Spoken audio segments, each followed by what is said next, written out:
Caine is called by fans varies greatly. He's been portrayed as the primary antagonist, relentlessly tormenting the protagonists, the mastermind behind the game who stumbled upon it first, and even a biblical figure banished here for fratricide, a narrative woven with threads of divine punishment.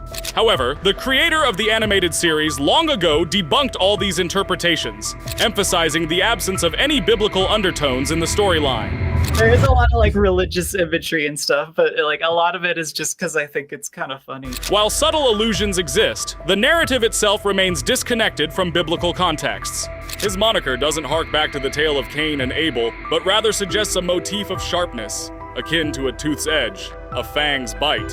Furthermore, Cain transcends humanity, contradicting claims by Gooseworks. Devoid of age and corporeality, he exists solely as artificial intelligence. Despite drawing inspiration from "I have no mouth and I must scream," Caine's essence diverges starkly from AM, depicted in the literary work. In that narrative, the AI orchestrates humanity's demise, subjecting the last remnants to unrelenting suffering within a virtual realm. Gooseworks contends she drew only partial inspiration from the story, portraying the AI as an inanimate vessel of malevolence, merely a whimsically eccentric character. The entire spectacle serves as a whimsical caricature of purgatory, where troubled adults find themselves ensnared, allotted a solitary life to navigate its absurdity. Consider the immense challenge inherent in such circumstances. As the principal AI governing the game, Caine possesses the ability to regenerate any appendage, manipulate physical properties, and dictate the course of events within the circus, his watchful gaze omnipresent, though not omniscient. Rather, he maintains a pervasive surveillance akin to countless vigilant sentinels. For instance, depicted in this tableau, yet conspicuously absent from others, he exercises selective observation, peering into occurrences only at his discretion.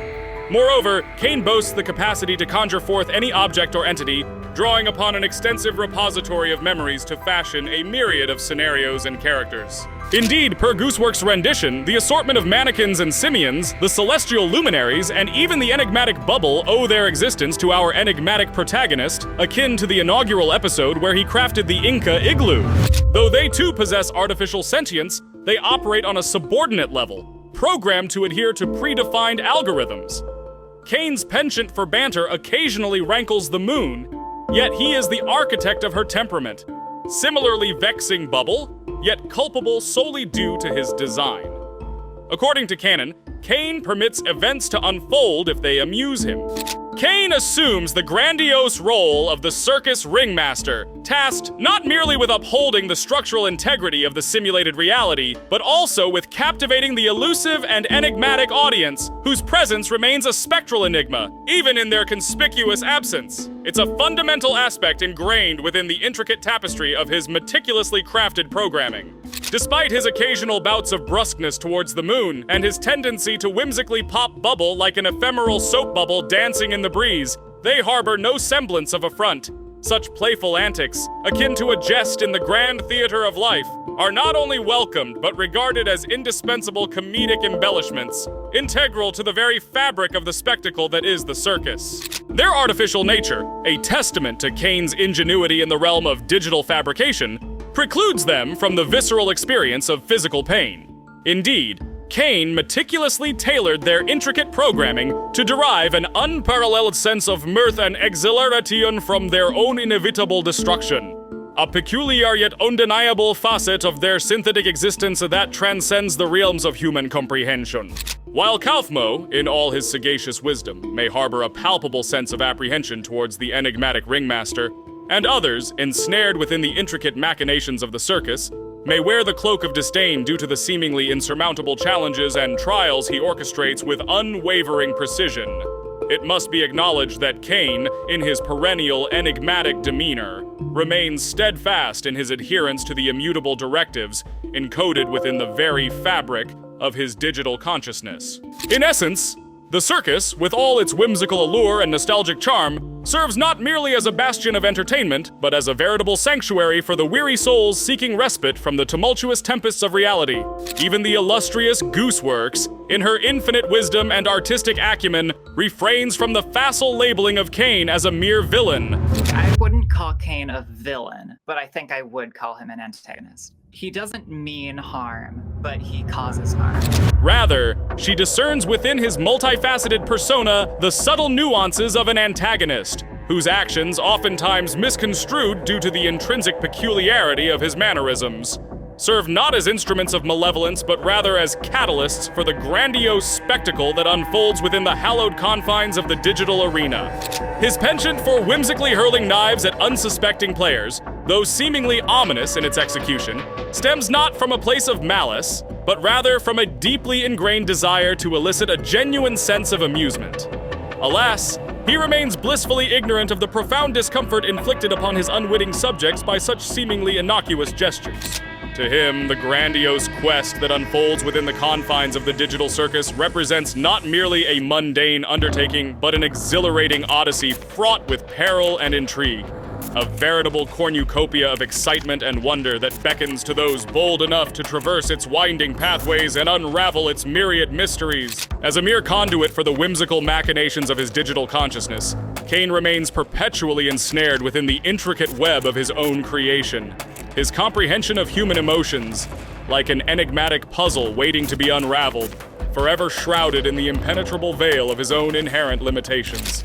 Bereft of the nuanced understanding that defines the human experience, he navigates the labyrinthine corridors of the digital circus with the unwavering resolve of a seasoned voyager, his gaze fixated upon the shimmering horizon of possibility that beckons to him from beyond the confines of his meticulously crafted reality.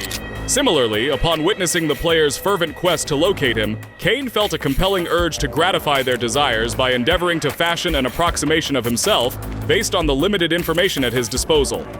After all, the computer housing the game resides within the confines of an office, a mundane setting where individuals spend a staggering 260 days a year, enduring 8-hour stretches of monotony. What purpose do they find in such an existence? Do they meander through labyrinthine corridors in a futile search for yet another exit? An endeavor seemingly embraced by the denizens of this digital realm? An exit from the exit from the exit, ad infinitum. Is this not a tragic cycle of repetition? However, this particular locale remained unfinished, a hollow shell devoid of substance. Thus, Caine opted not to unveil it to the principal characters traversing the digital landscape. Yet the entrance to this uncharted domain must surely be etched upon the prepared texture of the game.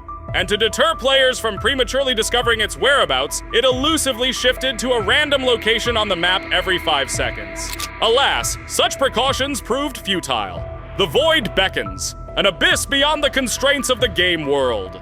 In a conventional gaming environment, straying beyond the confines of the programmed map often results in encountering glitches, effectively rendering the experience unplayable without recourse for escape, much like the predicament encountered within this digital circus. To exit the game, one must either press the escape key or successfully navigate its myriad challenges to completion. Absent these keys, only one option remains: confront every obstacle and tribulation on the path to healing. As the principal artificial intelligence, Caine remains steadfast in his determination to mitigate potential glitches and safeguard players from harm's way. Ordinary bugs pose no significant obstacle to rectify.